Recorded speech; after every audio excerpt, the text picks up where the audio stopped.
So the session is being recorded, and let's see, I'm going to go to, as is our custom, I'm going to go to an unquiz. And so Dane, I'm going to be checking with you in just a moment to see if you can see what I hope you can see. So let's see. Okay, so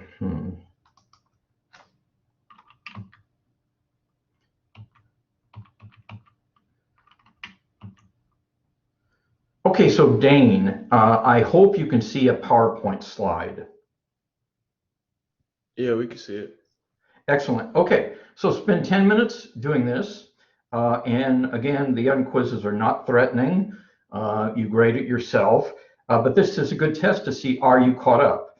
And some students will say, I really want to look at my notes on the unquiz. That's fine. But on the high stakes assessment, you won't be looking at any notes. So everybody give this a go in about 10 minutes. I will go through it.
Dane, can you hear me? Okay, I think I heard Dane say yes, so that is good. Thank you, Dane. And so we're going through to go this. Now, again, what happens is these unquizzes are not threatening, but they're very useful. It helps you determine if you're caught up or not, and things like that. And so, if you solve this completely, congratulations. That's a good thing. If you didn't solve it completely, you're well prepared for the solution. And if you spent the time playing with your cell phone or coming to class late, you might not be engaging. And I'm not trying to be mean. I'm just being honest. And I'm going to use the word engaging later on, I think. And so you want to be engaging. Okay, so let's wade into this problem then. At the end of this problem, I am going to pause for a count of 10 Mississippi in case people have questions. So you were to evaluate this definite integral, and that means that the answer is going to be a number at the end of the problem. Okay, so here we go. Now, in this case, notice that both of the exponents are odd. 3 is odd and 5 is odd. And that means you could do, you could do either one. However, 3 is a much lower number than 5, okay? And so that means that influences your choice. So you see, you could either strip out a cosine or and convert the rest of the things to sines, or strip out a sine and convert the rest to cosines. Now, either one would work. However, since the exponents on the cosine is smaller, there's going to be less work, less conversion work if we strip out a cosine. Okay, so let's do that then. Okay, so here is here's that work then. So this was the original problem. Now I realize that the limits aren't here. We're going to plug in the limits later, okay? But we're just looking at this. So we strip out one of these cosines. So we're going to call cosine cubed of this business is going to be cosine squared of that business times cosine of that business dw. But you see our plan, and right now we've made a commitment to say, oh, we're going to change everything to sines because I stripped out the cosine. So this becomes part of my, I will call it du in our discussion. Okay, so anyway, so we stripped that out. That is good. And now we're going to use the Pythagorean identity to say that, well, the cosine squared of something is 1 minus the sine squared of that something, okay? And so you see we're kind of almost done with that. Then we have sine fifth, and then this is going to be du. So now we're doing the substitution u equals sine of this business. Now that's a straightforward calc 1 thing. So we're going to let u equal the sine of 1/2 w. All right, so u is equal to sine of 1/2 w, as I said. And so then what's going to happen is that this is going to be, there's u to the 5th. This is 1 minus u squared. And this too comes from the fact when you do the change of variable here, you don't just get the cosine, but you get a factor of 1/2. And so you have to multiply by 2 to make that work. That's a calc 1 kind of substitution. Then what you're going to do is you are going to distribute the u to the 5 across here. So I'm going to get u to the 5 minus, and u squared times u to the 5 is u to the 7th du. Then I do the integral with the u, all right? And so when I do that, I add 1 to the exponent, divide by the new exponent, so that's u to the 6th over 6. This minus sign is that minus sign. I integrate this. This is u to the 8th over 8, and that is plus c. At this point in time, that's plus c. Now, really, I don't even need the plus c at the end of the problem because I'm getting the same plus c's, and it's a definite integral, so that will subtract off. But anyway, there we are. We've done that, and again, that's a calc 1 thing. But if you're struggling with that, you want to work with Jesse Hayes Carver or the Learning Commons or me or somebody to, get your calc 1 class in order. Okay, so now what we're going to do is we need to, and by the way, this is where if I were doing this problem, and what I would do is, you see, at this stage, then we're going to plug in numbers. So if what you're plugging numbers in is a u, your limits damn well better be u's. If what you're plugging in are x's, your limits have damn well better be x's. Now, I shared with you as a practicing mathematician, and I'm telling you just it's tradecraft, and I've learned that this is what I want to do. If I go to all the trouble of making a u substitution, I'm just going to use it in u's because on a definite integral, it's going to be the same number. But some students did things different in high school or whatever, and that's fine. You can do what you want to.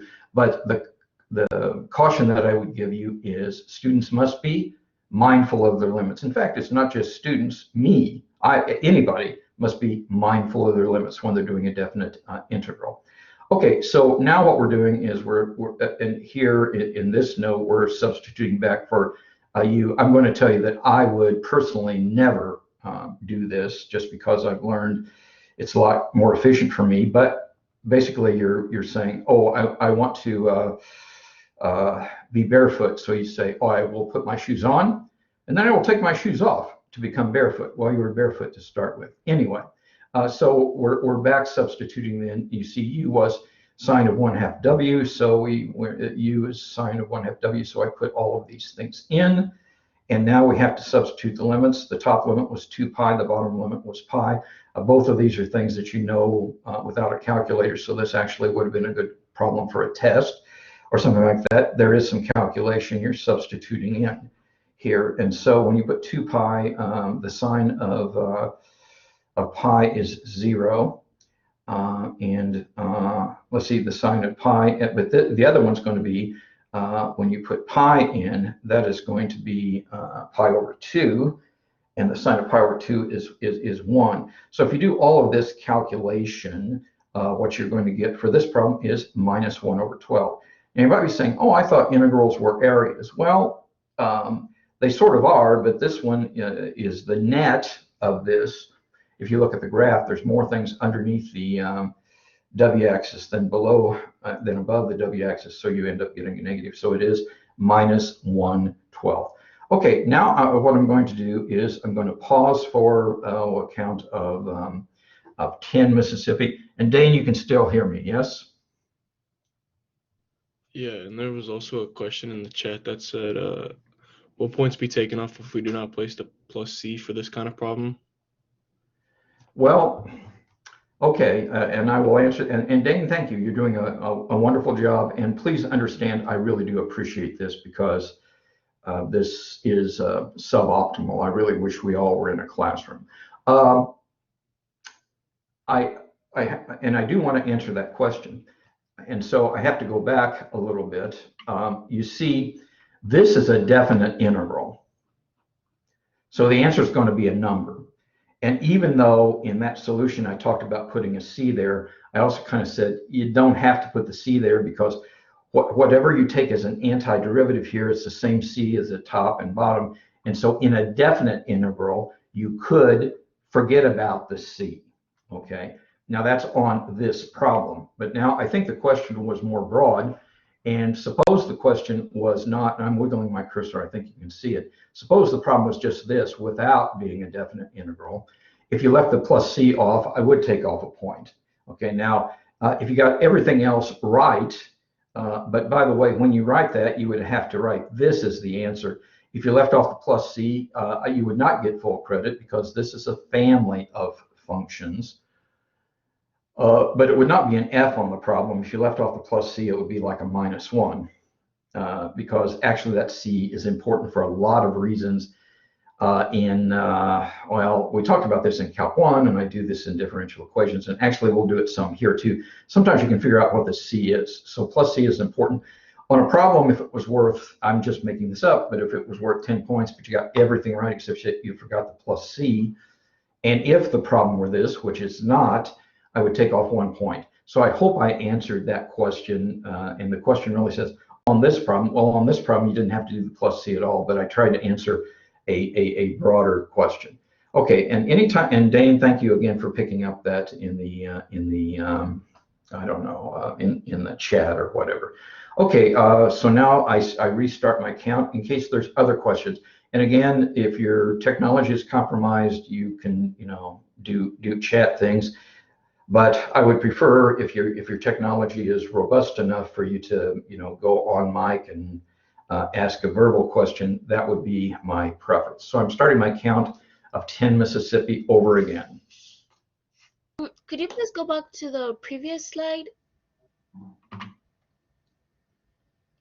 So my question is this the one you want? Yeah, that one. So because you know how it ends with integral of 1 minus sine squared a half w sine to the fifth. Okay, I thought since we integrate, because we're going to substitute in with like the u, how did the cosine a half w dw disappear, and where did we get a 2? Because I thought we would have like a half. Okay, well, now I know you said to go back to this one, Yeah. but I think to answer your question, I think I have to go to this slide, Okay. which is good. Okay. Okay, so now you see, and by the way, it is awkward. If we were in a classroom, I just would go to the chalkboard and I would answer your question there. Here, I'm going to just talk for the most part, unless I find it's imperative that I go to the whatever it's called, the blackboard, whiteboard is what I would call it. Okay, so anyway, this is a substitution we're doing. So u is equal to sine of 1/2 w. Okay, so that means du, and I'm sort of dictating to you here, I'm not writing it, but that says that the next step would be du is equal to, we're using the chain rule. So du then would be cosine of 1/2 w times 1/2 times dw. But you see, I got a dw here, so I have to substitute for dw. Now, what I just said was that du was equal to cosine 1/2 w, and then this was times, let's see, cosine 1/2 w times 1/2, and then it's times dw. So when and again, this is the way I teach Calc 1. Maybe you do it a different way, and that's fine. I'm not teaching you guys Calc 1. I'm teaching you Calc 2.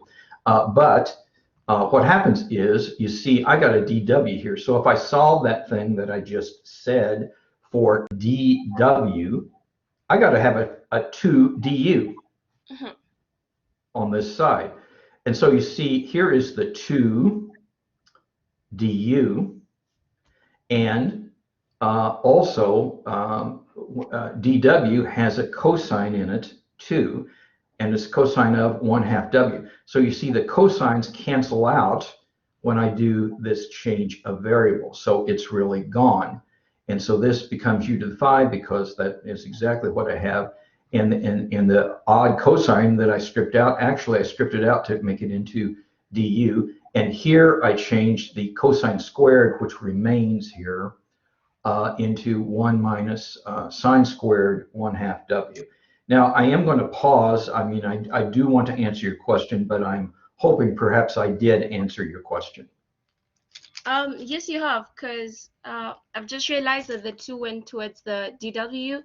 At first I had, like, when I was calculating the whole thing, I thought it would. Okay, so you're good now. Yeah, I'm good. Thank you. Excellent. Okay, that is all good. As always, I start my count again in case there's other questions.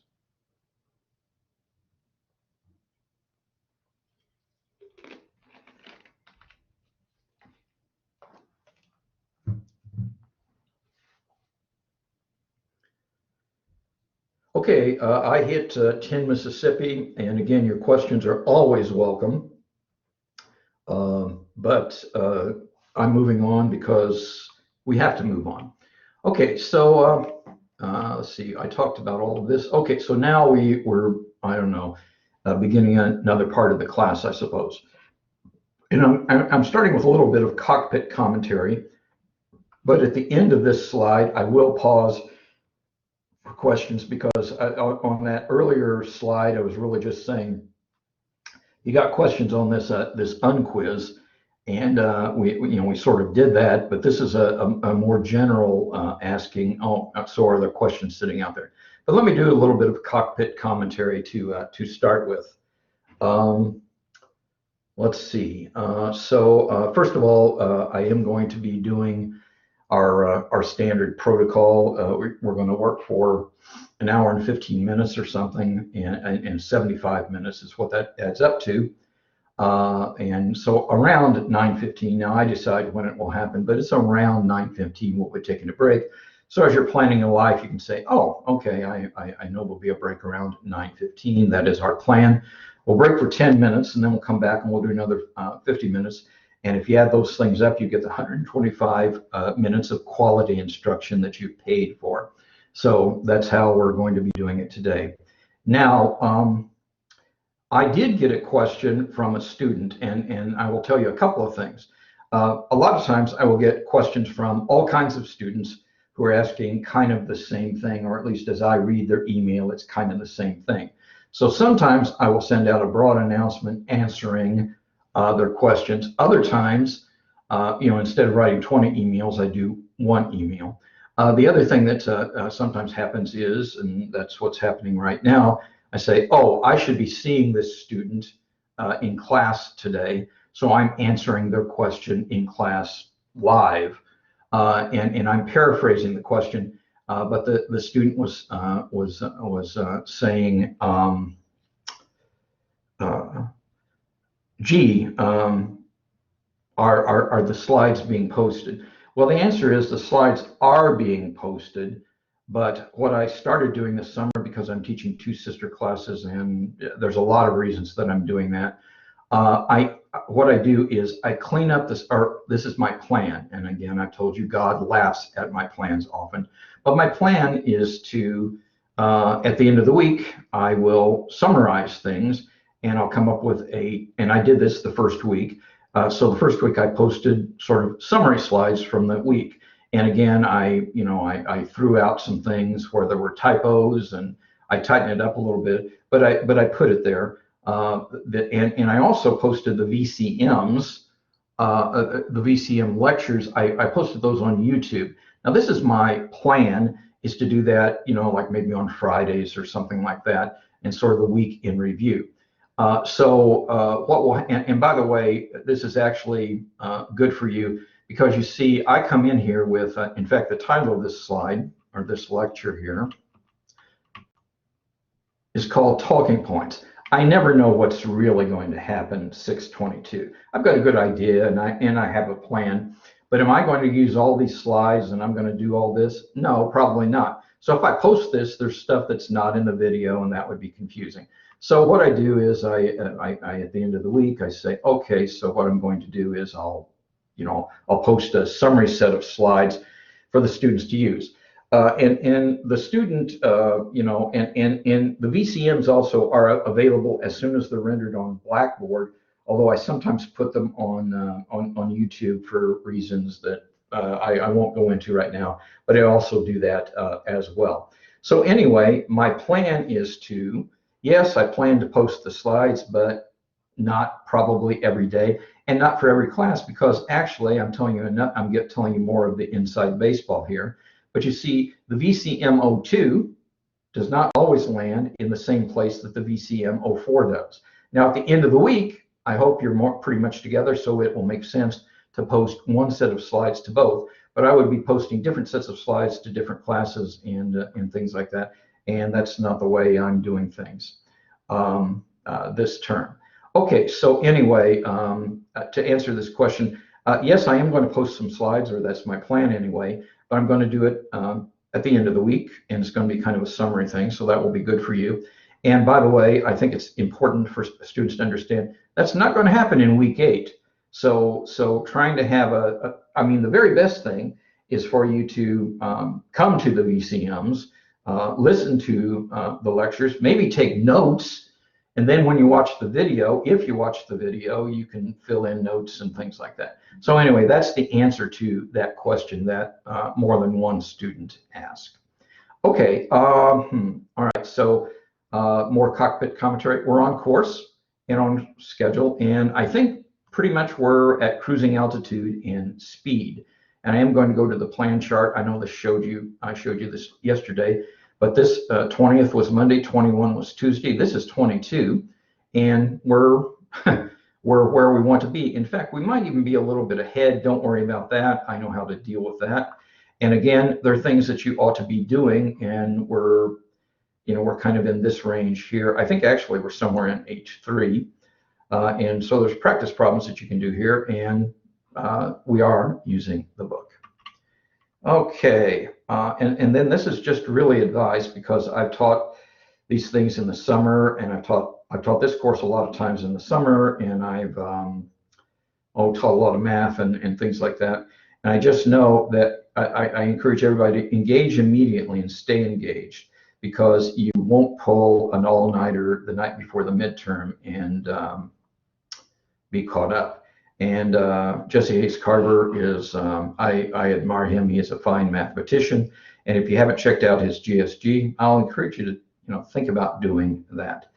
Okay, so just summarizing here, then I'm going to stay tuned, because I communicate with you with, in fact, I almost stayed up late last night, but I decided to go get something to eat. So I went to get something to eat instead of doing this. But I know the next LSA that's going to be posted. So, stay tuned for that, because I'm going to post it. I'll probably post it with a video. I'll give you announcements and you get emails. So anyway, stay tuned, stay engaged, and keep your seatbelts fastened and tray tables stowed, because this is summertime at COD and we're in a COVID era. So who knows what will happen, but trust your flight crew. Jesse and I know what we're doing. Okay, all right, so we'll go down here. Today we're doing new material. Now, we in your class, and actually in your sister class as well, we really didn't finish trigonometric integrals. We talked about the cosines and sines, but now we're going to talk about the secants and tangents. And you didn't land exactly in the same place, but you landed up close enough, so I can just manage that in class. But then we have a new topic that we're going to be in today that's called trigonometric substitution. You might say, well, what's the difference? Well, you will understand the difference when we do it, but these are different topics. Okay, so now I've reached the bottom of this chart, and so I'm going to pause for a count of 10 Mississippi, just to see if there's any questions out there. And these questions are not constrained to be, just about the quiz or something. It can be whatever's on your mind. So I'm starting my count right now. And Dane, you can still hear me, yes? Yeah. Thank you, Dane. And Dane, I know this is a little bit of a pain in the ass, but I try to share the pain. So, and again, please understand, I really do appreciate you helping me and your classmates today. Okay, so I'm starting my count now.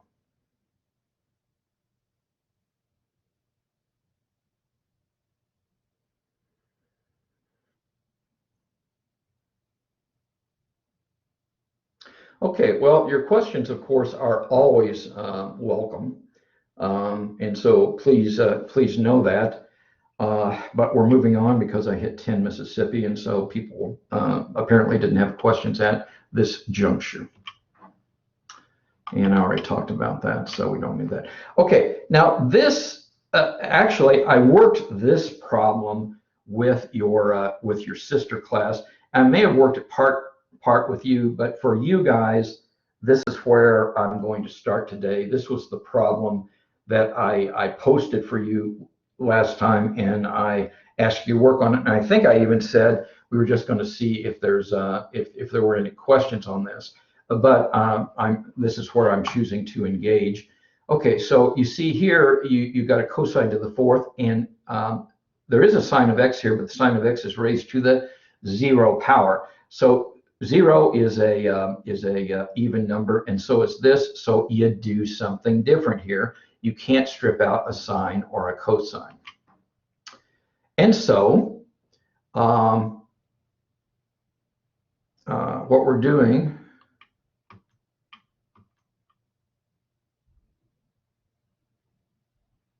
okay, forget about plugging in the numbers. Here's what's going to happen.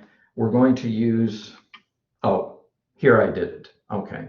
And I think I did this with you, or maybe, anyway, I don't know. Okay, so what you're going to do is you're going to change cosine squared of 2x. You're going to use the the trig identity, and I talked about what the trig identity was here, and it's, I mean, this is sloppy. You see, this is something I will probably just even throw away whenever I'm cleaning up these slides.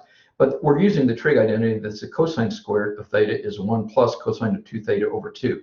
Again, you have to know this in order to do this problem. But here, the role of theta is being played by 2x. And so when I change the do the trig identity, this becomes 1 plus cosine of 2 theta becomes 4x all over 2. And so when you're doing this this calculation, you do this term by term. So you're integrating 1/2 and you're integrating cosine of 4x, and there's supposed to be a dx here. Actually, there is a dx. This is a dx sitting down here. Okay, so anyway, that's how we do the problem. And that's not where I want to be. Sorry about that. You see some of these slides are even in the wrong order, but I will get them in a good order when we do it. So anyway, if you do that, follow through with that integral. For the indefinite integral, you get, and you do have to do some algebra simplification for this, you get 3. So anyway, this is what you would get for that problem.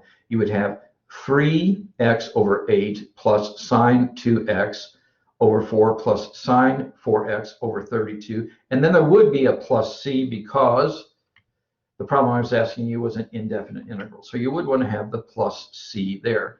But this note is saying, oh, but if you evaluate the integral from 0 to pi over 2, you're plugging in numbers, so you don't really need the c. Now, it turns out that when I plug in pi over 2 here, what will happen is this is 2 times pi over 2. And so that's the sine of pi, which is 0. And this is sine of 2 pi, which is also 0. So you have a whole bunch of zeros that happen here. And when I put 0 in, I get 0 there and 0 there as well. So there's a whole bunch of zeros, but I don't get 0. Well, when I plug in 0 here, I do get 0. But when I plug in pi over 2 here, I get 3 pi over 16. And so that's your answer. Now, so you see the only term that contributes numerically to the solution, they're all part of the solution, you have to do all that, is the 3x over 8. So this operation was generalized in the following formula, and this is called Wallace's formula. And in one of my Calc 3 students once upon a time remembered Wallace's formula, and I was very happy that he did, and I thought that was really great. So I'm going to share with you Wallace's formula. And in this problem, and I'll refer it to this problem as well. So here is Wallace's formula. Now, Wallace's formula is for n being odd, for n being bigger than or equal to 3. You see, if n is 1, integrating the cosine is nothing. So the first one that's, at all challenging is for cosine cubed. And Wallace's formula deals with a definite integral from 0 to pi over 2, but this works for any value of n, and the student just remembered this and they applied it and just says, oh, I used Wallace's formula, and they did it right.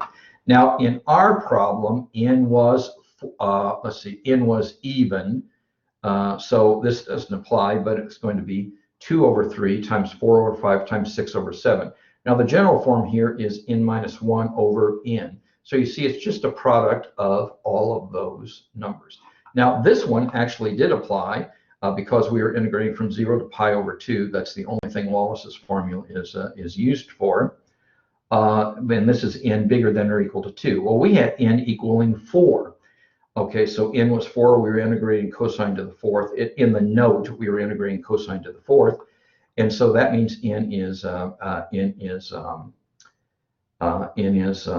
4. Okay, so what we're going to have is, and n being 4, let's just talk about that. So if n is 4, that would be 3 over 4. So you see, we stop here at 3 over 4. So if you knew Wallace's formula, you could say, oh, this is 1 times 3, and this is 2 times 4, and so that is 3 over 8. But then I multiply by pi over 2, and that is going to be 3 pi over 16. So you see, Wallace's formula is it's a useful formula, and if you know Wallace's formula, you could have pretty much just written a number down. And I don't know if it's in this class or your sister class, but one student says that, oh, he or she took calculus in high school and they know all this stuff and they just write the answers down. Well, God bless them. That's really great. And certainly that can be done because Jesse Hayes Carver is very good at math. He can probably do some of that. But anyway, this is Wallace's formula. Okay, so that is the end of that. So I'm pausing for a count of, I don't know, let's see, I'm going to go here and I'm going to pause for a count of 10 Mississippi in case students have any questions about anything that we've done so far.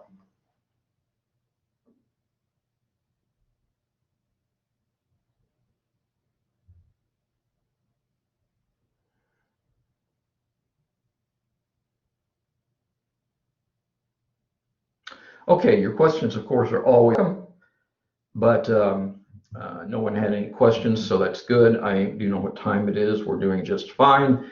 But now we're going to go into a unit where we're talking about integrals involving powers of secant and tangent. And as it says here, the guidelines below can help you find, and it's not find, it's evaluate. I always think of the math joke if somebody says find, somebody says, oh, here it is. But you're to evaluate integrals of this form. Now, this is an indefinite integral, but certainly there can be definite integrals too. I like definite integrals a lot because I like numbers a lot. So anyway, this is an integral that involves the secant of mx times the tangent of n, a different number than m perhaps, x dx. Okay, so that is what this is about. And now we go into, it is called guidelines for evaluating integrals involving powers.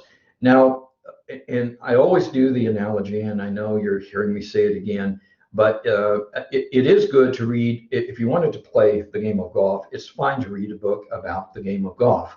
But you don't just read a book about the game of golf. If you want to be a good golfer, you will go out and you'll hit balls and things like that. And if you want to be a good math student, you're going to do a bunch of homework just to practice that. That's the analogy.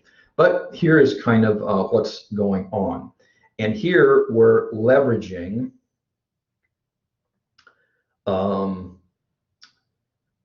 some trig identities and some calculus. So we're going to talk about this. And you might say, well, this is just the same as the sine and cosine. Well, no, it's not, because the trig identities are different and the calculus is different. So this is a different suite of activities. Now, it does, though, depend on the parity. That means if whether things are even or odd.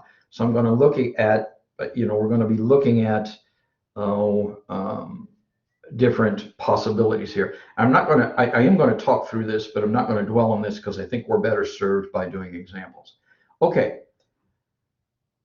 If the power of the secant is even and positive, we're going to strip a secant squared this time, out of the integrand. And that is a commitment, if we're doing that, to saying, oh, I'm going to do the remaining factors as tangents. So the substitution is going to be u equals a tangent. And then we expand and integrate. Now let's see how this works. Okay, so here, suppose we're running along here and we end up with a situation where we have an even power and 2k is even.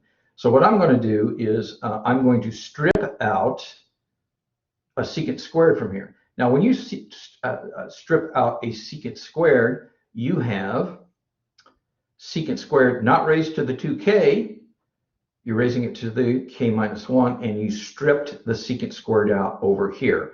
And this is going to become part of your du.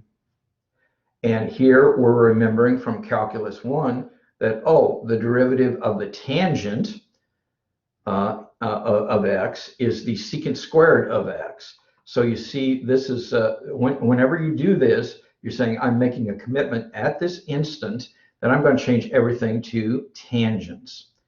Okay, so there's that. But now we are going to convert this to tangents using the trig identity.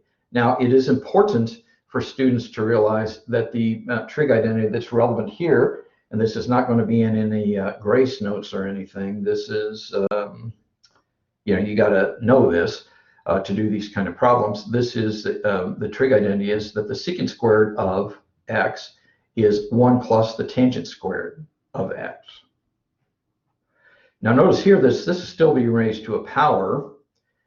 And so what you have to do is you make that change, and then you had a tangent to the n still here. So you have to expand this algebraically. And this could involve foiling or multiplying or things like that. So this problem could involve quite a bit of calculation doing that, especially if k is big. But now everything is a tangent. And so you're going to let u be the tangent. And this is going to be du, and you are good to go. Now that's if the secant is even and positive. Now suppose that the power of the tangent is odd and positive. Now odd, you might say, well, gee, it's not the same. No, it's not. That's the way math works. But anyway, we're down here that we're saying that the power of the tangent is odd and positive. This is what you do. Okay, so and the classical way to write an even number is 2k, because the divisor, when you divide by 2, there's a remainder of 0. And the way to write an odd number in math is 2k plus 1, because when you divide by 2, you get a remainder of 1. So this is an odd number. So when the power of tangent is odd and positive, you strip out a secant tangent factor. And the reason you do this is because the calculus is different. You see, the derivative of the secant x, you learned this in your Calc 1, is secant x times tangent x. So what we're going to do in this case is we will strip off a secant x and a tangent x. So we strip those off and we put them here, and this is going to be the du. But when you do this, my students, this is a commitment that you're saying, oh, and I'm going to use the substitution u equal secant x. Okay, so what is left? Well, you took one of these away from tangent, so this is now tangent to the 2k, but that's the same thing as tangent squared to the k. You also took away one of these, so this is secant to the m minus 1. Okay, and remember, the whole goal was, or not the goal, but if you're doing this, you're saying, oh, I've decided to convert the remaining factors to secants. Okay, so we're converting things to secants. So that means I'm going to change tangent squared, put secant squared in there. Now, again, here you say, oh, the identity up here was secant squared is 1 plus tangent squared. Here, tangent squared is secant squared minus 1. Okay, so I'm doing the substitution. So here I had secant to the m minus 1. It's sitting right there. I'm changing this tangent squared to secant squared minus 1. Now this is raised to the k, so I've got some algebra here to do because I got secant to the m minus 1, and here I have to expand this and so on and so forth. But then I have du out here, so I am in good shape to do that. Okay, so we got a whole bunch of if statements here, and we actually talk about all the possibilities here. And again, you might say, my God, this is a lot to remember. Well, the best thing to do is to do a bunch of problems, and then it is just second nature how to do this. But anyway, we will go continue to go. Okay, so when there are no secant factors, and the power of the tangent is even and positive, up here it was odd, here it is even, we're going to grab a hold of the tangent squared factor. Now here it was even, and there was no secant factor. You're going to convert the tangent squared factor to a secant squared factor. So let's see how this works. Now here we were declaring that this thing is, and they could have written 2k, they didn't. But this is, n is an even number in this number 3. So we're going to jerk out a tangent squared over here. And so when I do that, I'm going to have a tangent to the n minus 2 times tangent squared. But the goal here is I'm going to convert this to secant squares. Now the reason this is going to work again is that the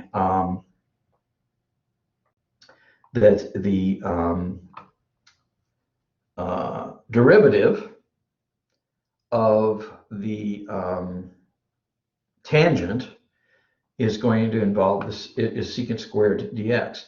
Okay, so we do that. So we're changing this one using the trig identity. So tangent squared of x is secant squared minus 1. And then we multiply through. Now, I got to tell you, we might end up doing this more than one time, like we did integration by parts more than one time. But if you keep subtracting off 2, you'll eventually get to the point where you're integrating the tangent. And the integral of the tangent is known to be minus the logarithm of the absolute value of the cosine. So anyway, that's what happens there. Now and you have to think through the logic of this, but this really does cover all the waterfront. It is possible that there is no tangent factor and you're integrating secant raised to the m power. And m here has to be, because of the way we discussed this, has to be odd and positive. So you use integrated by parts. And you might remember we spent a lot of time on the example that was secant cubed. Now, if it's secant to a higher power, you're doing integration by parts more times, but that's what you're doing. And that was the integral of secant cubed that we had in the notes and that we went over in the lecture on integration by parts. Now, finally, it's possible for you to work through steps 1 through 4. And actually, if you're paying attention and practicing a little bit, you won't ever have to say, oh, what is it 1? Is it 2? Is it 3? Or just say, oh, this is one of those kind of problems, and you attack it. But sometimes you crash and burn. Sometimes none of this works. So, and I got to tell you, in my life, I end up doing this a lot. When the first 4 guidelines do not apply, you try converting this to sines and cosines. Now, I really don't want to pause to 10 Mississippi here, because this is like reading a book, and let's do some problems, and that's the best way to proceed here. So here we're doing a problem, okay? And so what we have here is, and this is a case where the power of the secant is even and positive. Now, I'm never going to tell you that, and I'm not going to give you that guidebook as a grace notes. You're going to know all that. But I'm just going to, we're going to do this. And again, I would never say fine, because that's a little joke of, oh, there it is. No, I'm going to say evaluate this integral. And there is, and so I'm just talking to you about how I would approach this. So if I was approaching this, I would, first of all, I'd say, oh, there's going to be a plus c in my answer, because this is an indefinite integral. And then I would observe that this is secant raised to a power, and I know the derivative of the tangent of 3x is going to be 3 times the secant squared of 3x. So I'm saying, oh, this is an example where what I'm going to do is strip out a secant squared of 3x. So that's the first step that I would do. We'll go back and talk about this later. I think I already said that. But I'm going to strip out the secant squared. So I'm going to say secant to the 4th of 3x. And by the way, at the end of this problem, I am going to pause 10 Mississippi in case students have questions. But I think questions are better about specific problems than just about theorems and stuff like that. Okay, so I decided to strip out the secant squared. So I stripped it out here. Now you see secant to the 4th of 3x is secant squared of 3x. And then here is secant squared of 3x. So I didn't change anything. And so I just rewrote it that way. But this thing over here, since the derivative of tangent of 3x, here's tangent of 3x, is 3 secant squared of 3x, I really made a commitment right here that I was going to change everything to tangents of 3x. Okay, so I've already got tangent cube of 3x, so that's just going to be like a u cubed whenever I do this substitution. So that's good to go. But here I have a secant squared. So I have to change the secant squared of theta into 1 plus tangent squared of theta. But now when I look at this, oh, I'm in good shape, because all of this is going to be powers of tangent of 3x. and this is going to be the derivative of that, so I can do a u substitution. And but there is algebra involved and things like that. Okay. And so what will happen is I will multiply. I'm doing some algebra now. I'm taking tangent cubed of 3x times 1. That gives me tangent cubed of 3x. And then I'm taking tangent cubed of 3x times tangent squared of 3x. So that is u squared times u to the third. So you add those exponents, that is tangent to the fifth of 3x. So that was doing some algebra. And then here is the derivative of the tangent. But now I will change variables. And when I change variables, this becomes part of the u. And when I change variables, you all know because of the chain rule, you'll get 1/3. And again, if you did that, you could have said 1/3, this is u cubed, this is u to the fifth, and this would just be du. Now here, we're not doing the Calc 1 step just because you guys have passed Calc 1. Now, it's not saying some of you might not benefit from reviewing Calc 1, but this is, there's a Calc 1 step here. So now I'm going to integrate each of these. So if this was u cubed, it would be add 1 to the exponent, divide by the new exponent. So this would be u to the fourth over 4, but u was tangent cubed. And here I add 1 to the exponent, divide by the new exponent, and u was tangent 3x. So this is tangent to the sixth of 3x all over 6. And there is a plus c, and I do need the plus c here because this is an indefinite integral. But then I will simplify. So I'm distributing this this 1/3. So 3 times 4 is 12, and 3 times 6 is 18. So this is a final answer to the problem. So what I'm going to do now is, I don't know how to get rid of, oh, it went away, good. I don't know, well, I'm going to pause now for a count of 10 Mississippi in case there's due to questions on this problem.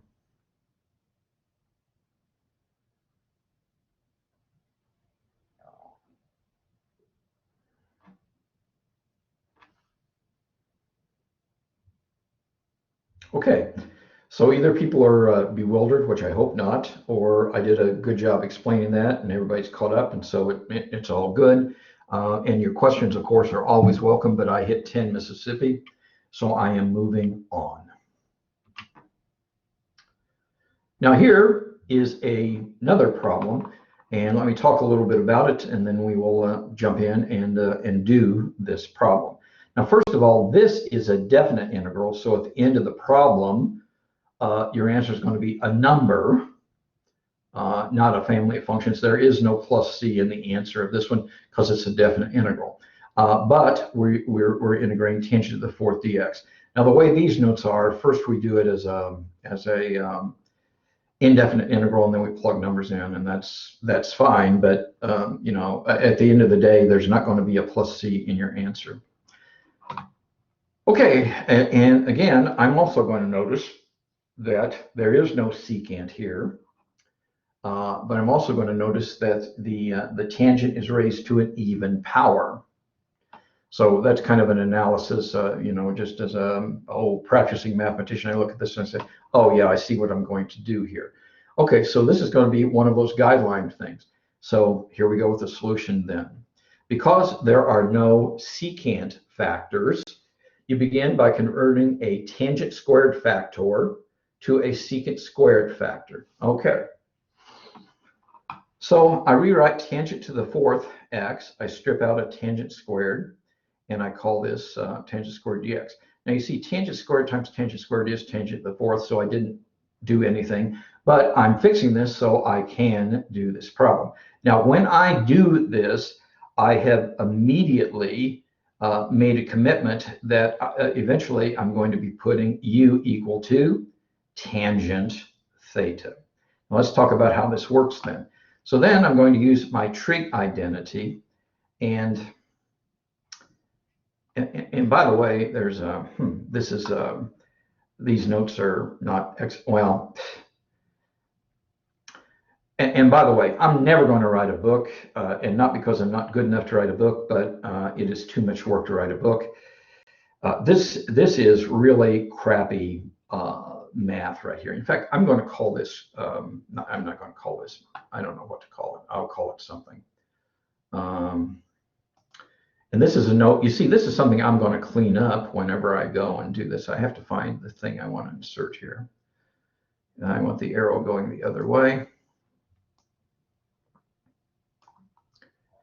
Okay, and I'm just going to call this bad form.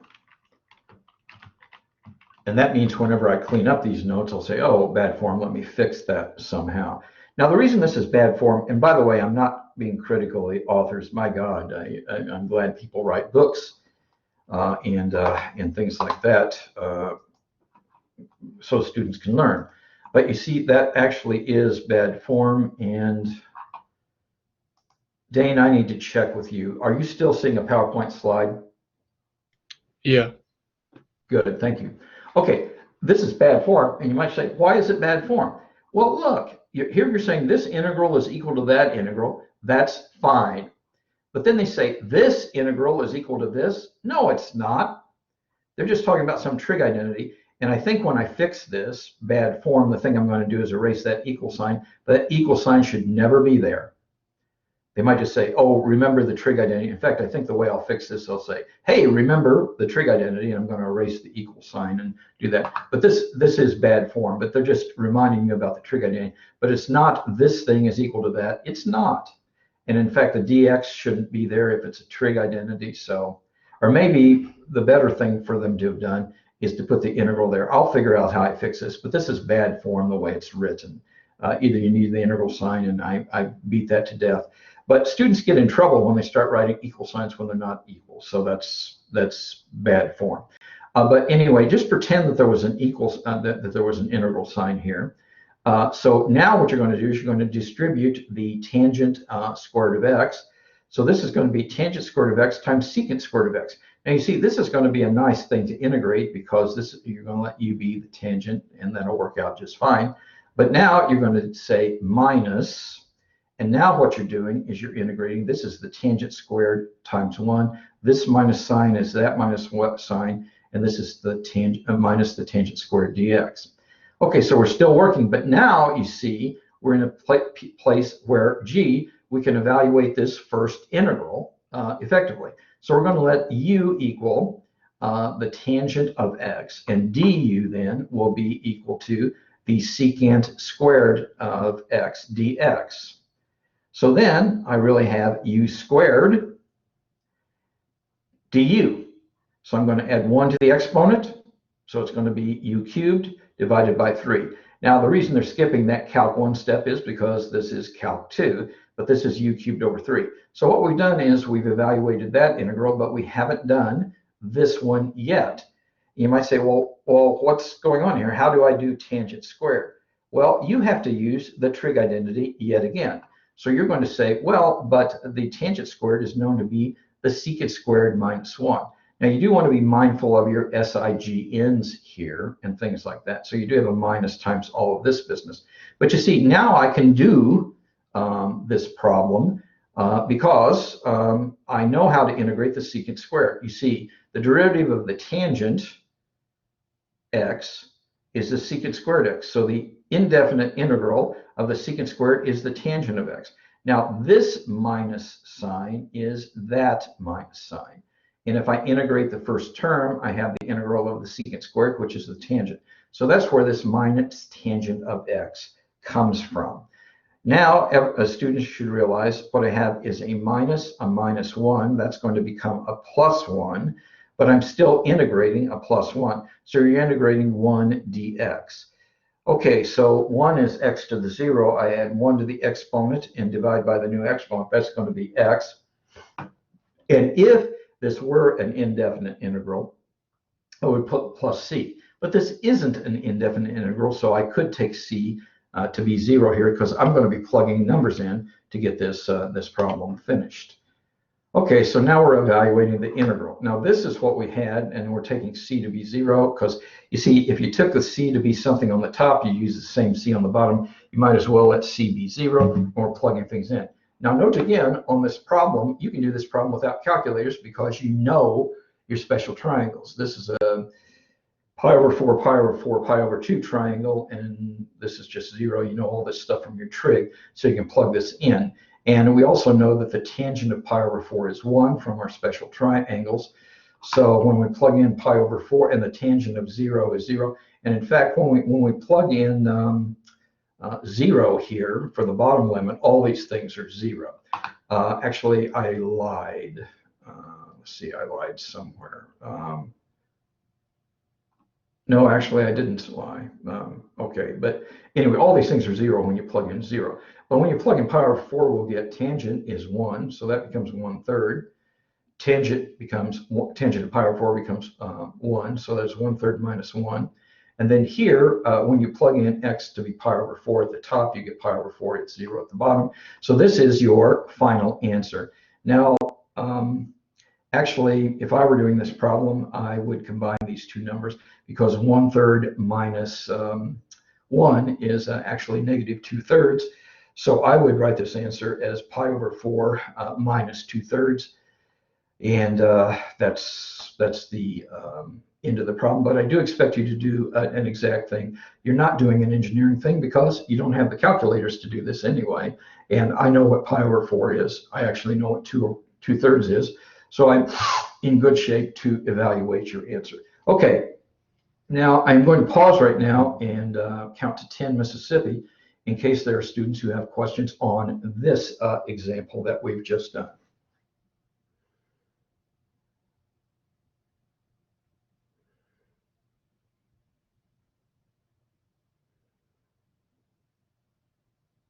Okay, well, your questions are, of course, always welcome, but I reached 10 Mississippi, so we are going to move on. I do know what time it is, and before very long we'll have a break, but let's try to do something else before we have a break. Now, and this is another thing that you want to think about, I suppose. You might say, well, gee, we didn't explicitly study cotangents and cosecants, and there's trig identities there. The trig identities are different, and the calculus is different. But by the way, it works the same way as powers of tangents and secants. And I'm sure in the homework problems that were listed as minimal homework problems, it has you doing things like this.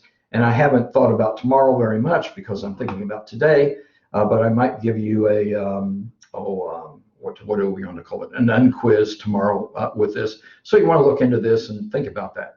So we're just saying, oh yeah, students should investigate this on their own. And probably your textbook talks about this, but anyway, there's homework problems that you can do. So that's like a comment that could have stood by itself. But then now we go into another comment. It says, also, when integrating trigonometric functions, remember that sometimes it helps to convert the entire integrand to powers of sine and cosine. Now you might say, well, gee, isn't this going to be, and so here is the problem that we have. And I'm not going to ever tell you to convert to sines and cosines, but you run across it. So what we have here is the integral, and it is the indefinite integral, so there is going to be a plus c. And this is the quotient of secant x over tangent squared x dx. Now I am going to tell you that if you start thinking about those rules, you say, damn it, none of those rules really apply directly. And you might try to work on this problem using those rules, and you say, boy, I can't make it work that way. Well, you can always change things to sines and cosines and see if you can make that. That always doesn't work either, but it's another thing to try. And I will tell you, in my career as a mathematician, I end up doing this actually quite a bit. So now what we're going to do is we're going to do this, so we're changing things to sines and cosines. Now the secant is known, and you do have to know these trig identities to do this. The secant of x is the reciprocal of cosine, so it is 1 over cosine. And the tangent is the sine over cosine, and we are going to have to do some algebra. Okay, so let's continue with the problem then. Okay, so we're changing everything to sines and cosines. Okay, so we know that the secant of x is 1 over the cosine, and the tangent is the sine squared of x over the cosine squared of x, or sine of x over the cosine of x whole squared. But you see, this is in the denominator, So if you were to move it to the numerator, you see in the denominator it was sine of x over cosine of x, but when I move it to the numerator, I get cosine of x over sine of x whole squared. Now, you can do your algebra any way you want, but you see we're changing things to sines and cosines, and so that's all fine. Okay, but now let's think about what do we have. There is, so we've got a sine squared in the denominator. That means this is sine of x to the minus 2. And then I've got a cosine to the first power in the denominator, but in the numerator, I have a cosine squared. So cosine squared over cosine becomes cosine to the first power in the numerator. That's like, I don't know, pre-calculus or something. So we have that, and then it's still dx. Now, everything we've done so far is trigonometry, pre-calc 2, or algebra, that's pre-calc 1.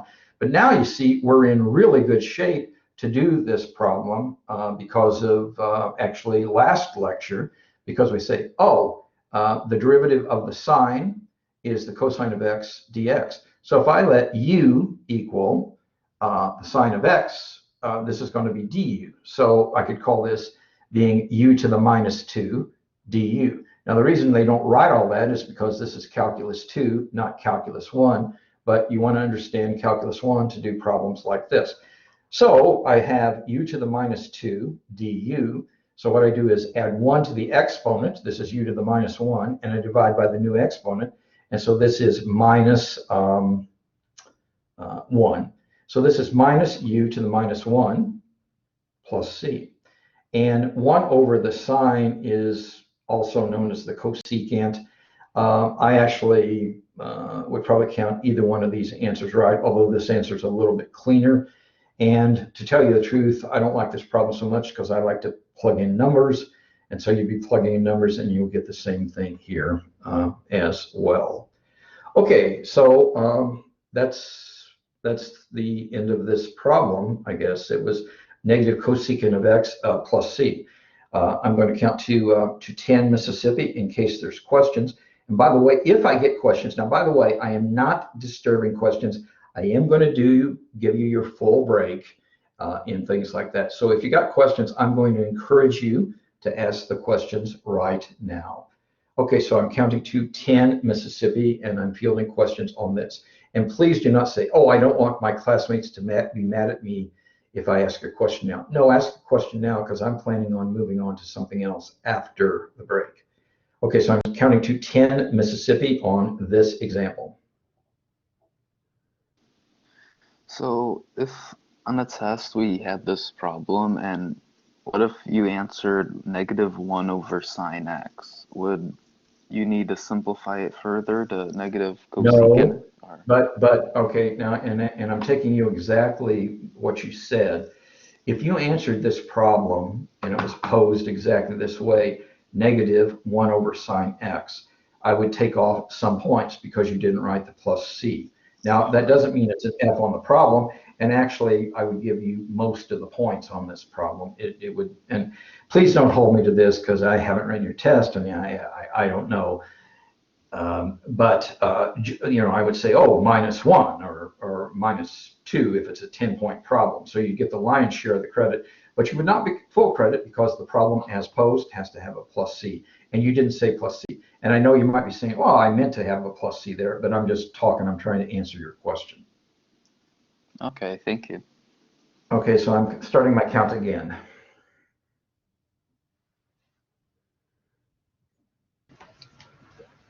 Okay, can you just leave it as negative 1 over sine plus c? Yes. That would be full credit.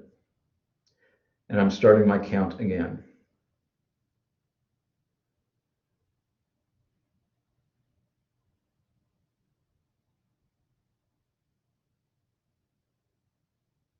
Okay, well, your questions are always welcome, so please know that. It's 9:15, Dane, so that means we're going to reconvene. We're on break now. We're reconvening at 9:25. We're on break now.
Dane, how you doing?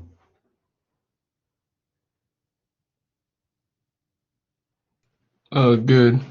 How are you? Okay, great. That was a different way. I do care about how you're doing. I'm glad you're doing well. That was another way of saying, can you hear me? But we don't have to say, can you hear me? Because you could hear me.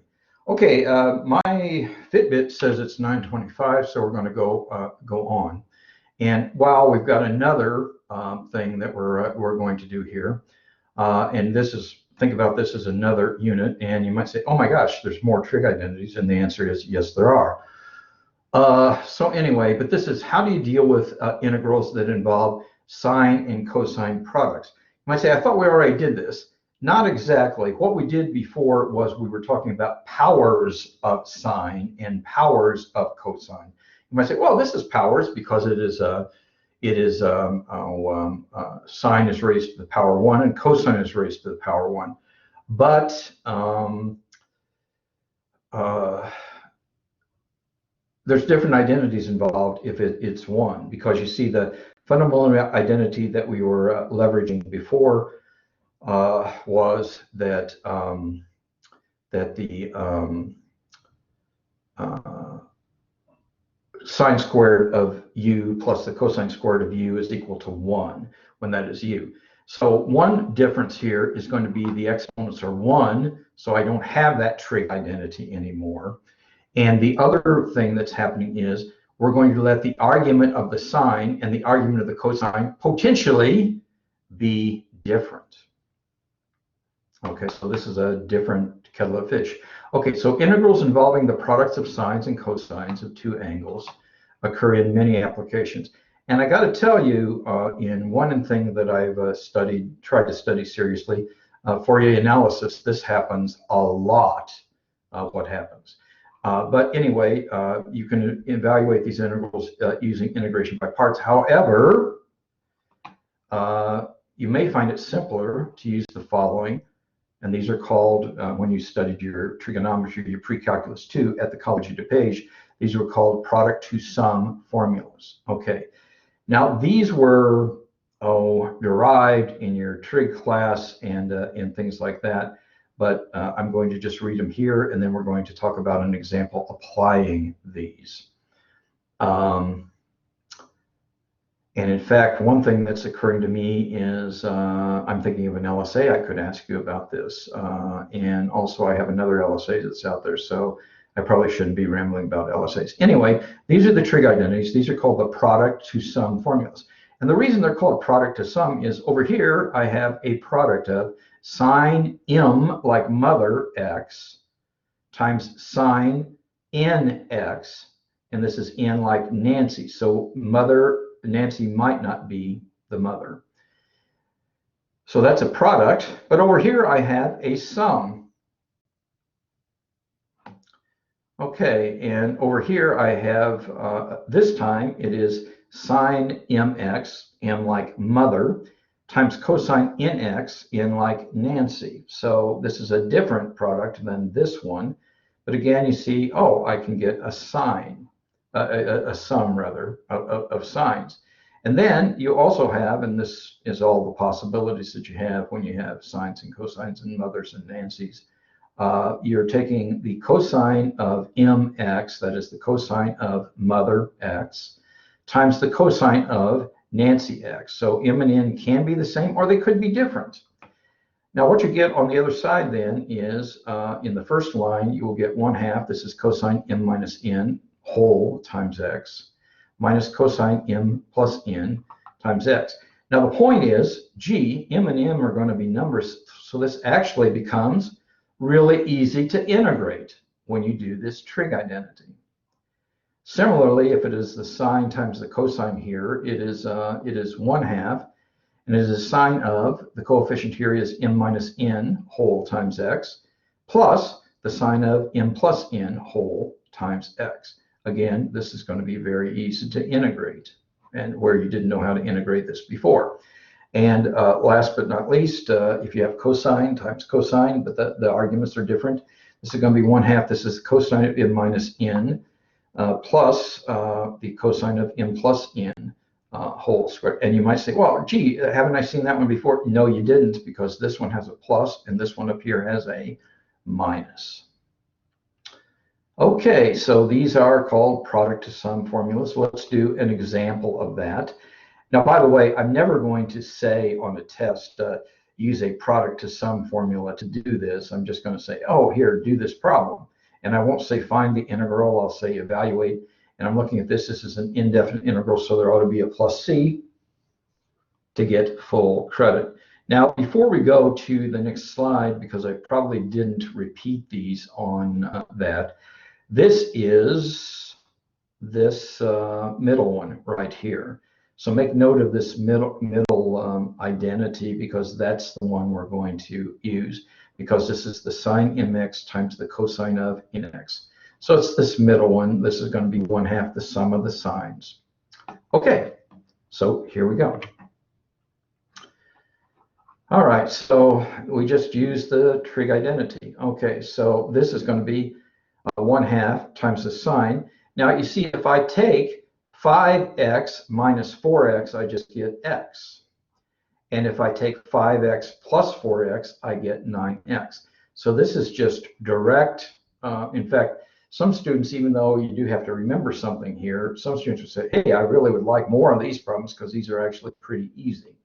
Okay, so the 1/2 just sits there, but now the indefinite integral of the sine of x dx is negative cosine of x, and the integral of sine 9x is 1/9, because you have to change variables. That's a use substitution, times the negative cosine of 9x. So you see, that's where this SIGN change happens. And then you throw in a plus c. And you might say, well, I want this to be c/2. Well, I would count it right if you said c/2. But this is one place where mathematicians aren't anal. They're, in fact, a little bit sloppy. And we just say, hey, it's a constant. And I don't care what it is on this problem. And then what happens here on the notes is the 1/2 is distributed through to do that. And so 1/2 times minus 1 is minus 1/2. And 1/2 times minus 1/9 is minus 1/18. And so that is the answer to this problem. I'm going to count to 10 Mississippi in case there are students who want to ask questions about this.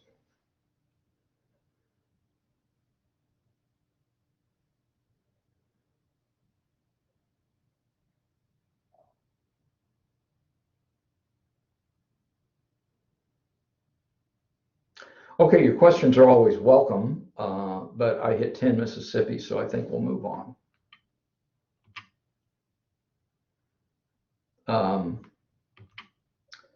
And we're moving on. What I do sometimes when I prepare these old talking points notes, sometimes I put a whole bunch of extra problems there in case we finish early and things like that. We're not finishing early. I mean, we're doing just fine.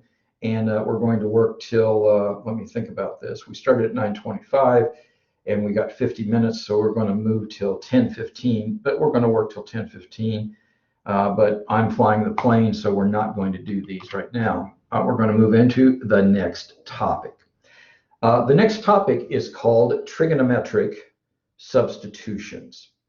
And you might say, well, wait, we just talked about trigonometric integrals. It kind of sounds like it's the same thing. Well, it's not, and you'll see that it's not. So these are trigonometric substitutions. So we will use, so these are like the learning objectives, I suppose. So we're going to be using trigonometric substitution to, and again, I would say evaluate an integral, not find an integral. And there also are things here where, examples where there's modeling and we talk about applications.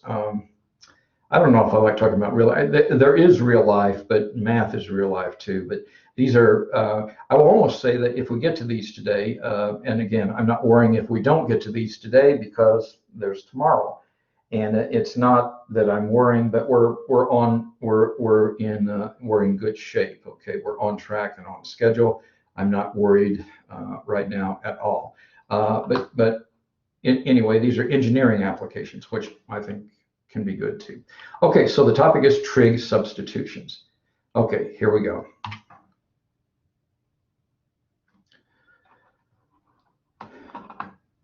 Now that you can find integrals involving powers of trigonometric functions, that's what the last chapter was about, powers of trigonometric functions.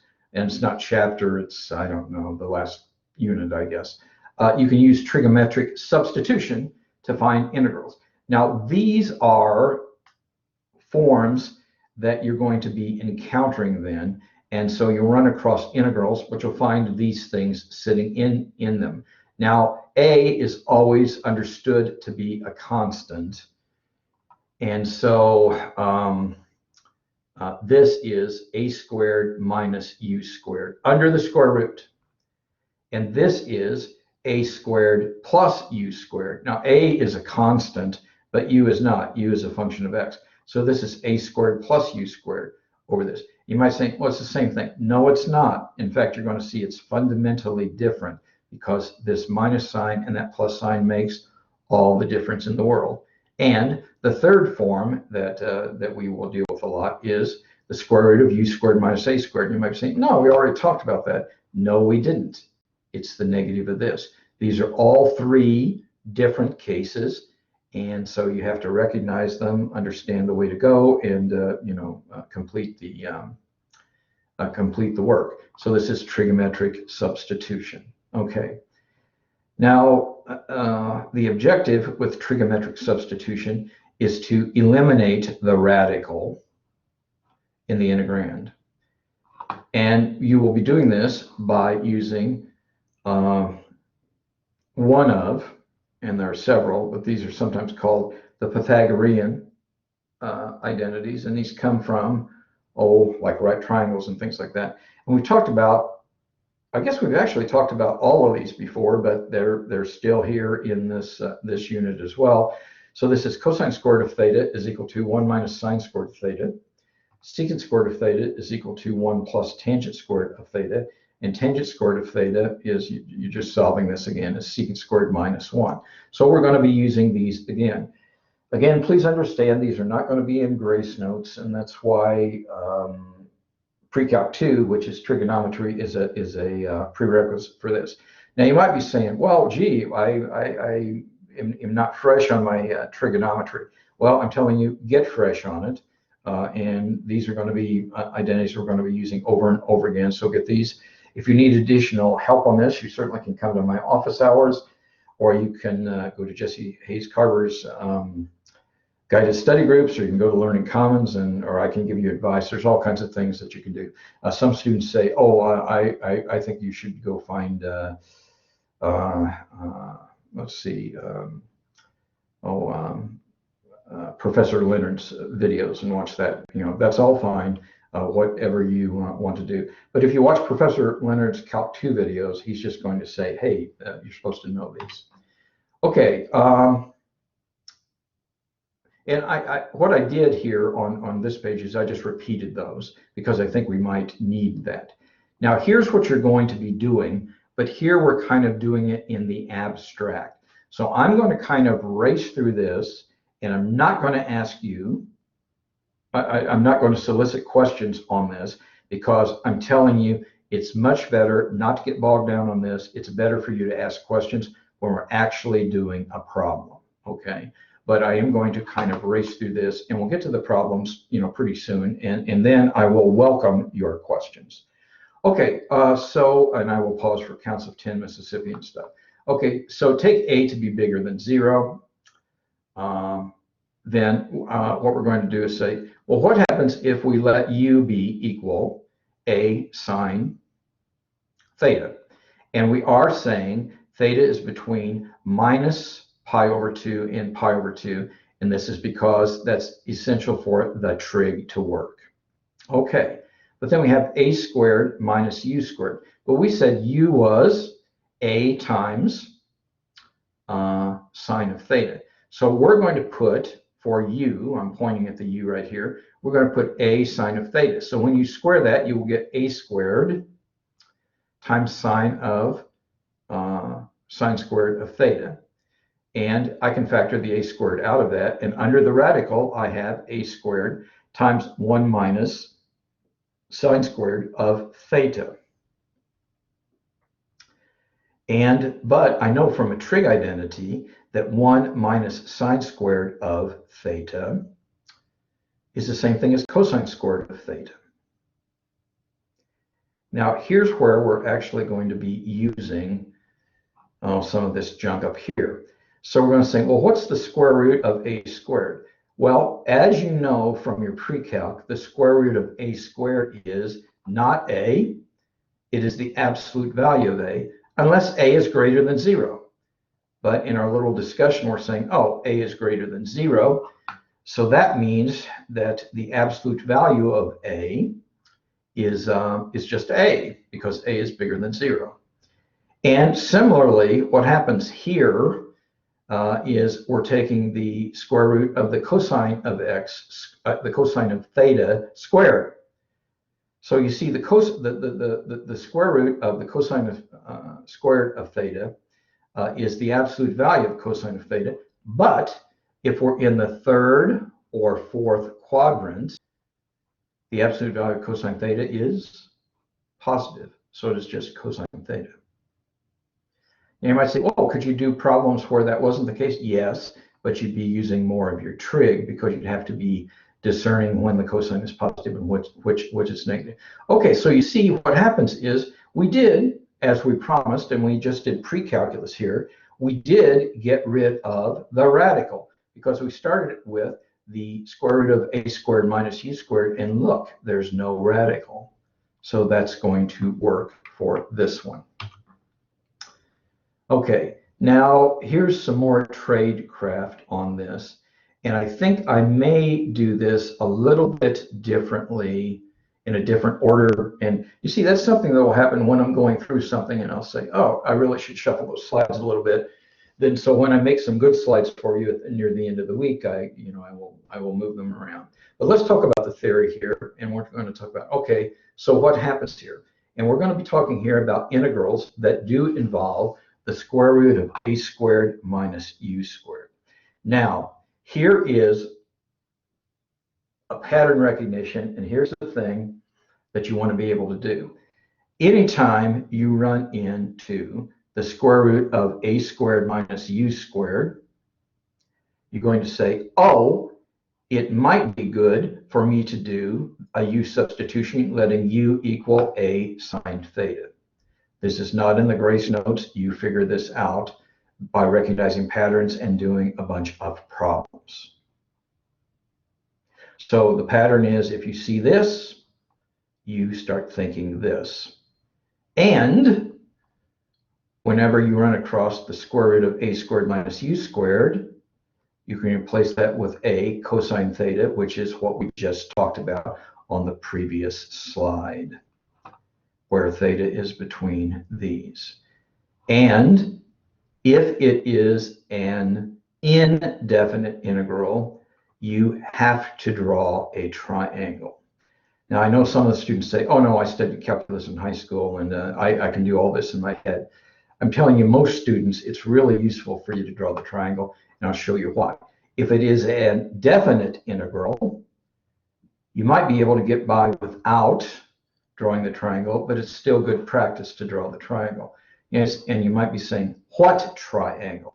Well, here's the triangle that you're drawing. So everybody follow along up here where I'm wiggling my cursor. You see, I am letting u equal a times sine theta. But if I solve for sine theta, I would say that sine theta is equal to u over a. So I draw a right triangle. I put theta as one of the acute angles. Theta is here. And you see, I put theta here, but I know two sides of the triangle now because the sine of theta is the opposite over hypotenuse. And so this is going to be u over a. So you see, I have drawn a triangle that where the sine of theta is u over a. And then we know the Pythagorean theorem. So you see, even though we only know two sides of the triangle, we know the third side, because the third side is going to be a squared, the hypotenuse squared minus u squared, the square root. And you might say, oh, looky, this side of the triangle is exactly this thing we wanted to get rid of. You're going to be using this. Now, what the notes do, and I know that just because I threw the notes together recently, this morning, in fact, what the notes do is they go into a different example, not a different example, but talks about a different situation. I want to do this, the example first. So we're going to be looking at an example of a squared minus u squared. Okay, so I'm juggling these slides. Don't worry about it. I know where I'm going. So forget that for now. And we're going to do this one. So this is the problem that we're doing down here. And this is talking about math reasons that we have to define those intervals the way we do, and that's important, but I'm not going to talk about that now. I want to dive in and do a problem. Okay, so, and by the way, this problem, the way it was written, it said use trigonometric substitution and using, the substitution for the square root of a squared minus u squared. I'm not going to tell you that. In fact, I'm not even going to tell you to use trigonometric substitution. You're supposed to figure that out. That's the way I teach Calc 2. And that's the way I think Calc 2 should be taught. Okay, so this problem says evaluate this indefinite integral. You got dx over x squared, and this is the square root of 9 minus x squared. Now, I'm talking to you as a practicing mathematician. I'm going to tell you, what do I see when I look at this? Well, right away I say, oh, there's going to be a plus c in the answer. And also I see, oh, there is a square root of 9 minus x squared. And if I let a be 3, that's 3 squared minus x squared. So right away I'm thinking, oh, this probably could be handled using trig substitution. Okay, and so that means I'm going to be letting x equal, and if you remember the substitution, it's going to be 3 sine theta. Okay, so now I'm just giving you the benefit of, I would look at that and right away that's what I would think. So now we're going to go through the substitution, and I am going to pause for questions at the end of this. So, I'm not being rude. I'm just saying it's better doing it this way. Okay. So you see, we saw this. And so we say, okay, I see something like this. So this might be set up for a trig substitution.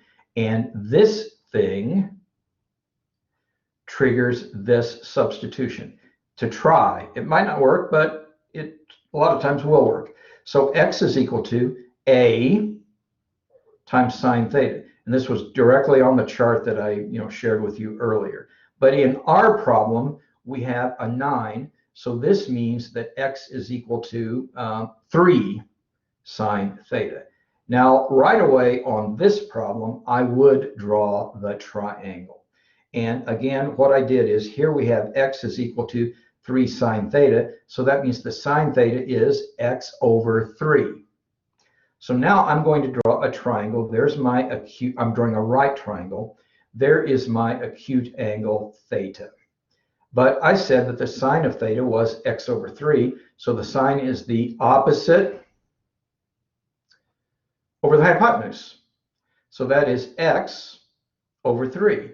And I know two sides of a right triangle. So with the Pythagorean theorem, I know that this other side has to be 3 squared, which is 9, minus x squared. And you might be observing, oh, gee, I'm getting that thing there in my triangle. And the answer is yes. Now, I am going to show you later why it's important to have this triangle. And in fact, I'm going to tell you now, and I'll show you later. The reason it is important to have this triangle is that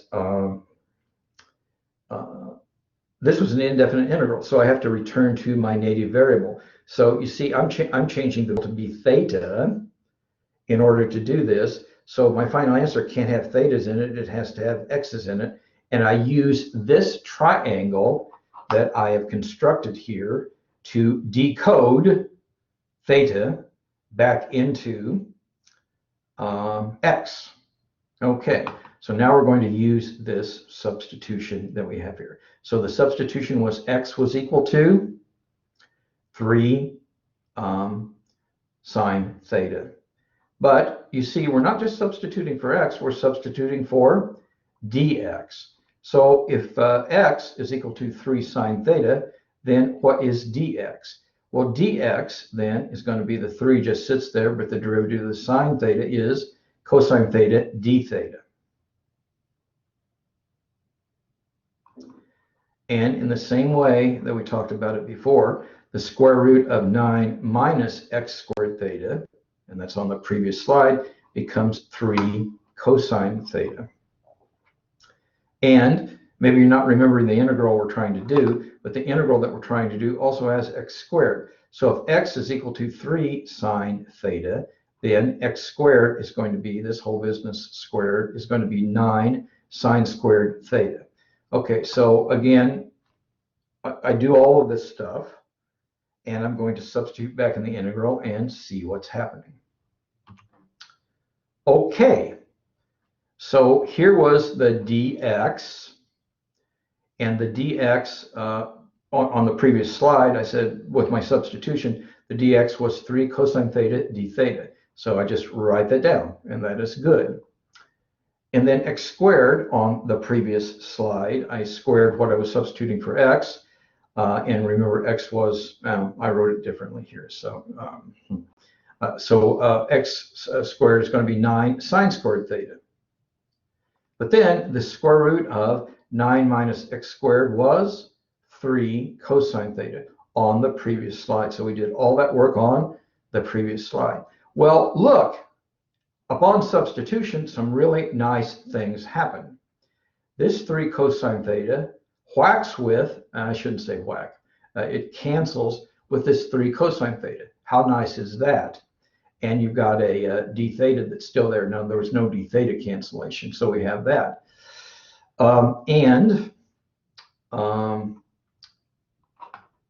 I have 1 over 9 here. I'm going to just jerk that through the integral. And what's left is, this is the integral of d theta over, and what's left is sine squared theta.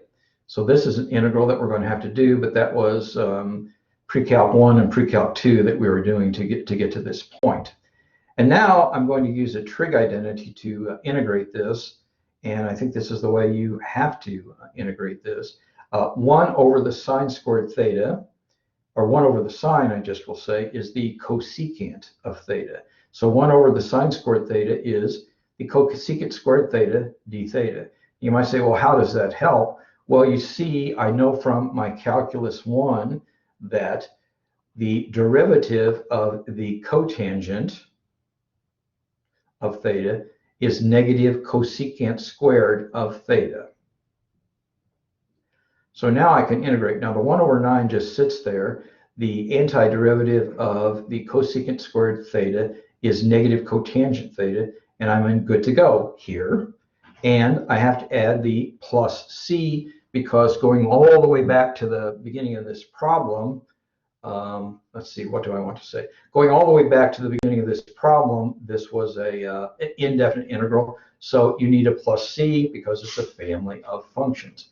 But now we are confronted with, oh yes, but you can't leave your answer in terms of theta because the original problem was way up here. The native variable was x. So I have to change this back, and now you have to say, well, what is the cotangent of theta in terms of x? Well, enter the triangle again. So you see, here I have theta, I have this right triangle. This is the triangle for the problem. And so I'm saying I want to know the cotangent. Well, the cotangent, as you know, the cotangent of theta in this triangle is the adjacent over the opposite. So this cotangent then is going to be the square root of 9 minus x squared over x. Again, the cotangent of theta in this triangle is the square root of 9 minus x squared all over x. So you see, this cotangent theta in my answer can be changed from using our triangle into the square root of 9 minus x squared all over 9x plus c. So the answer that would get you full credit is minus the square root of 9 minus x squared over 9x. And you get the 9x because you're taking 9 times x, and so you get that. And I think this just says something I already said, but the triangle in, and this is the figure, I didn't call it 8.6, but it's up here. That's how you get that this is the square root of 9 minus x squared over x. Okay, we're done. So now I'm going to count to a count of 10 Mississippi and see if there's any questions. But this is the right place to ask for the questions, not when I was going through the theory, because we really did a problem now. So I'm counting. And Dane, you still out there? Yes. Thank you. Okay, I'm counting now.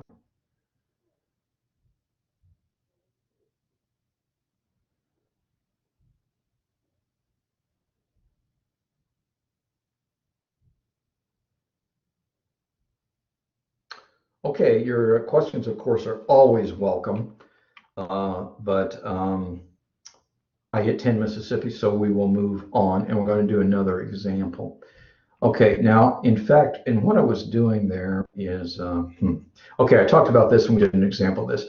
Now, this is a second rule, and in your book, actually, I don't know how it is in your book, but if you're reading your book, and you should read your book, they probably put this in one box or something.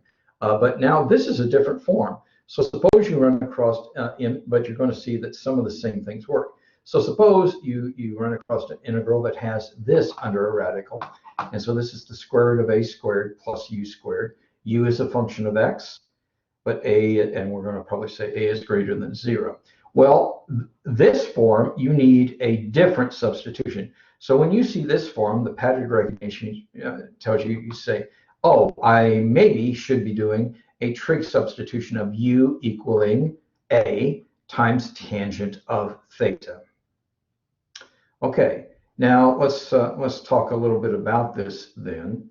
So, and by the way, that means that tangent of theta is u over a. So I can draw a triangle.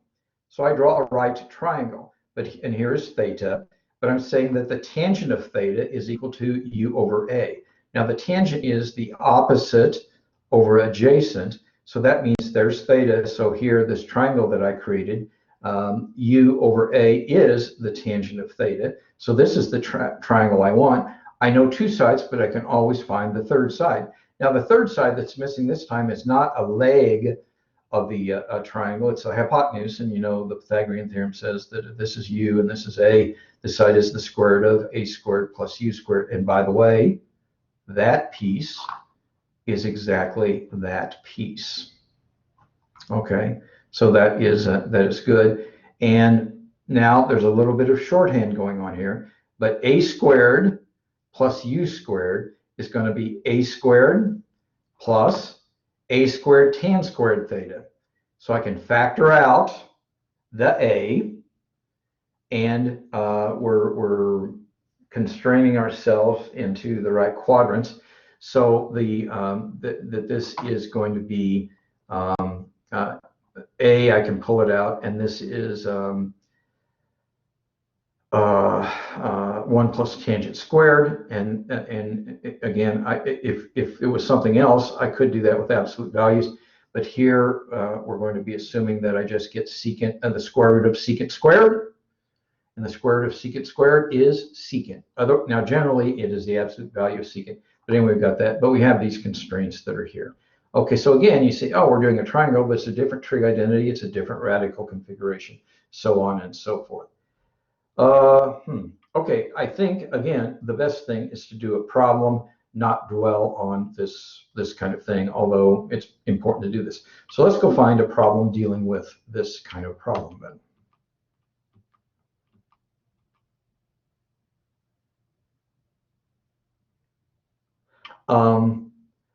I would encourage serious students to do all of these problems. Now, they're not exactly the same, but they'll be the same substitution as what we just did. But now we're going to go into this. And wow, there's a comment about inverse hyperbolic functions, but we're really studying trig substitution right now. So we're down here, we're doing this. So here's the problem that we're looking at now. And again, I'm going to tell you how I, as a practicing experienced mathematician, would react to encountering something like this. So I'd say, first of all, and again, actually, I wouldn't say this first, but one comment that I would make, this is maybe student friendly. because I do want to be student friendly. I'm teaching you after all. We're coming to this problem. I'm going to say, well, there has to be a plus c in my answer, or else it's not really right because this is an indefinite integral. So, and we will do a definite integral later, but not on this problem. Okay, so we're doing this, and I examine the radical. And notice again that we're looking at the denominator first here, which is often a good thing to do. But anyway, I'm looking at the denominator. So this is the square root of 4x squared plus 1. But you see in my head, and I'm thinking about pre-calculus things I learned, that's really the same thing as 1 plus 2x whole squared. Okay, so there's kind of a u substitution, but I'm going to say that this is the same thing as a squared plus u squared over under a radical. Okay, so that is probably the end of all my rambling here. Okay, so I have this, and right away you see, you remember, and maybe you do, maybe you don't, but what this says is that the substitution that we are going to be making here, and you see I had the 2x whole squared, so u was the 2x.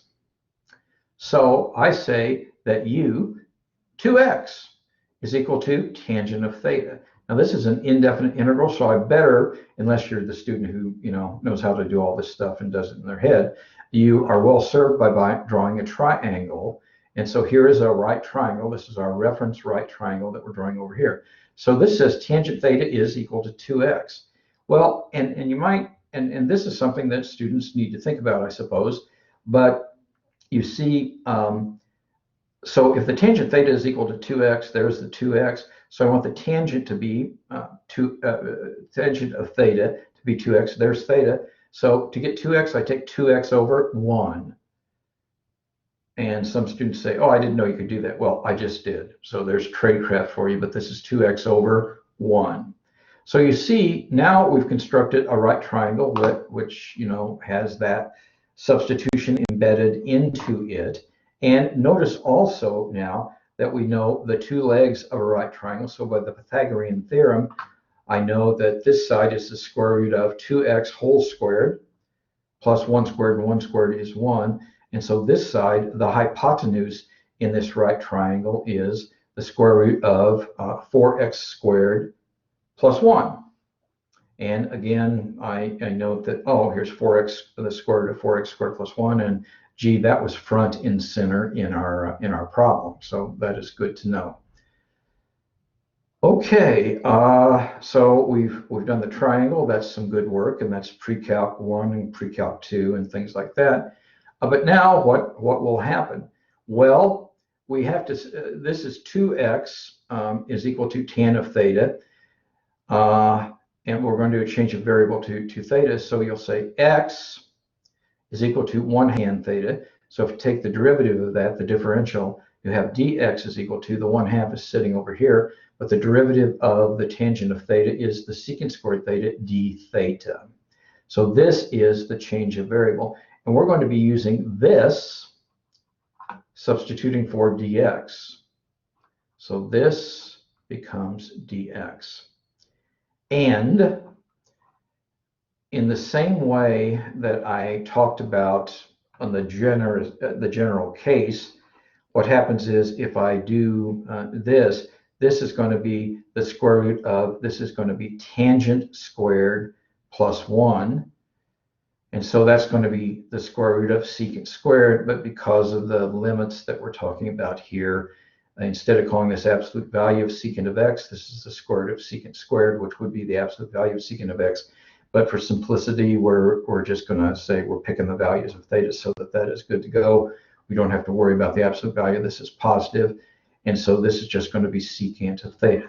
So you see, when we start doing this substitution, things start falling out.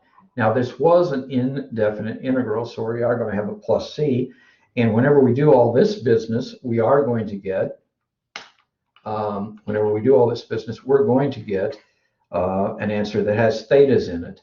But you can't leave thetas in your answer because this is an indefinite integral, and your native variable was x. So you see, we need this triangle to decode and transform back, but that's all good. So now we're set up to do the substitution. All the details are here about the tangent substitution.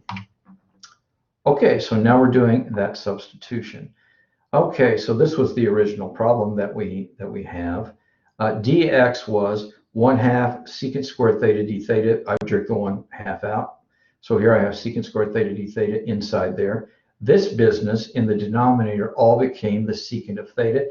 And again, some nice algebra and pre-calc starts happening because you see you got secant theta squared over secant theta. I can cancel those a little bit. I just have secant theta d theta. So I have 1/2 times the integral of secant theta d theta. Now this is the integral I have to do.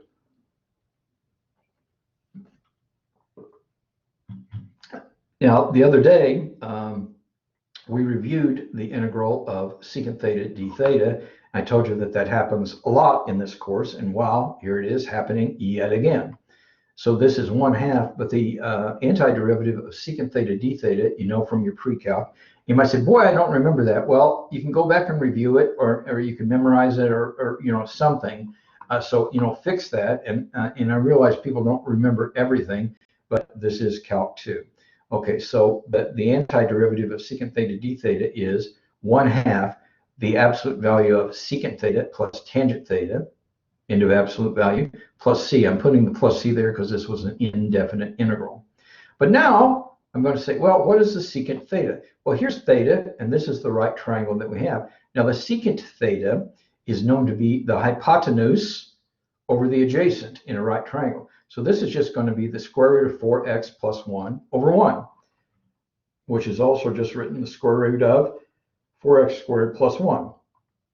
And then we have plus. This plus sign is that plus sign. And this is the tangent of theta. And we already did that. But you know, even if it was a different trig function, we would be good to go with that.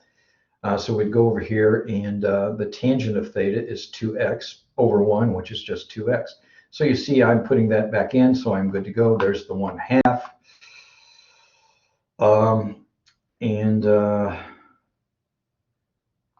Some people being cute might put that 1/2 up there as an exponent. You don't have to do that. This is fine with me. So this would be an answer that would render full credit for the problem.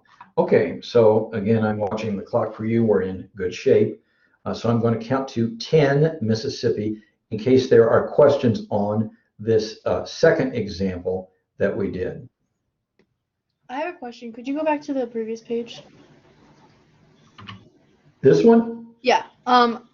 On the very bottom line, how did you go from the square root of 4x squared plus 1 equals secant theta? Well, okay. And I think I understand your question, so I'm talking about this. So anyway, here's the deal. Okay, the tangent of theta was 2x, and I know you didn't ask about that, but I'm getting there. This is the running start I think I need. So the tangent of theta was 2x. So I say, well, there's theta. You're drawing right triangles because I taught you should draw right triangles. So there's theta, and if the tangent is the opposite over this, so what I get is I get opposite over adjacent, and I told you that's a little bit of tradecraft, I suppose, but this is going to be 2x over 1. So now I know that I know two legs of a right triangle. So I can compute the third side, and in this case, it is the hypotenuse. So this is going to be the square root of 2x whole squared, which is 4x squared, plus 1 squared, which is 1. So this is the square root of 4x plus 1, and that's the thing we want to get rid of, which is fine. But now you see, my student, and by the way, if we're in a class, I could call you by names and stuff like that. There's not much good about COVID, but I am teaching you a credible course. But anyway, to answer your question now, this is the triangle of record. That's what theta is. This is the triangle. Well, what's the secant of theta? Well, the secant of theta is the hypotenuse over the adjacent in a right triangle. So this is the square root of 4x squared plus 1 divided by 1, and dividing by 1 doesn't have to be written. So the secant of theta is equal to the square root of 4x squared plus 1. Now, I thought that was your question, so that's what I tried to answer. Yeah, that makes sense. But hypothetically, if that wasn't a 1 down there, would that still work? Okay, now, by the way, and I know you weren't trying to, but you asked kind of a bit of a difficult question, because hypothetically, I'm not going to change that, and I would say, and I'm not being rude when I say that, it is a 1. But what I'm telling you is, if it's not a 1, you still could use the Pythagorean theorem to figure out what that hypotenuse would be. But your hypothetical problem doesn't look like this one because it is a 1 in this problem. And I'm not trying to be rude. I'm just saying, yeah, trig substitutions work, and you build the triangle, and the triangle is what it is. Okay, that makes sense. Thank So you. this is going to work. Yes. Okay, now I'm going back to wherever we were, and thank you for the question. Asking questions is good. I guess I need to go back to this one. Okay, so we are here, and I'm still counting to 10 Mississippi, I guess, in case there's students who want to ask questions here. This is also from the previous slide, but how did you get dx is equal to 1/2 secant squared? Okay, that is fine. So we will do that. So I'm wiggling my cursor under this one, okay? And so the substitution that we're making is 2x equal tan theta. And that was motivated by, this was u squared plus 1. But anyway, 2x is tangent theta. So you see, I got a dx up here, so I have to be able to substitute for dx with theta. So what I'm going to do here is I'm going to solve for x in this equation. So if I solve for x, x is equal to 1/2 tangent of theta. So that means that dx is equal to the 1/2 just sits there, but now I'm taking the derivative, this is calc 1, of the tangent of theta with respect to theta. And so the derivative of the tangent theta with respect to theta is secant squared theta d theta. So this is, we're doing calculus, and this is what I'm going to substitute up here. And I guess I would say what I did substitute there. Okay, and I'm not trying to be rude, but I'm asking you, did I answer your question with that? Yeah, that makes sense. So we get that based on if it's like 4x squared minus 1 or plus 1, then we would use tangent or whatever the other one is. Yeah, you follow those substitutions. We've talked about 2 of them. The first one they talked about was the square root of a squared minus u squared. This one is the square root of a squared plus u squared. And there's another one that's going to be the square root of u squared minus a squared. But I do know what time it is, and chances are we're not going to finish that one today. But we're in good shape. Please don't worry. I know what I'm doing. We're on course and on schedule. Okay, I'm counting to 10 Mississippi again. So I'm counting to 10 Mississippi.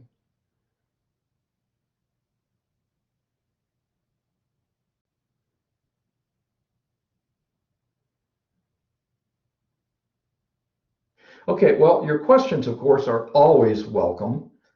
But I hit 10 Mississippi, so I'm going on. And we're talking about something else. Now, we're not going to be able to totally finish this, but I want you to get your money's worth. I do know what time it is. So I'm going to talk just a little bit more about the third thing. Okay, so this third thing is one that we're going to do. And again, okay, so suppose you have the square root of u squared minus a squared. It's a different substitution because it's a different form. So in this case, we're going to let u equal a secant theta. Now then, the square root of u squared minus a squared is a more complicated thing. And this involved trig identities and things like that. But you end up getting tangents here with plus or minus.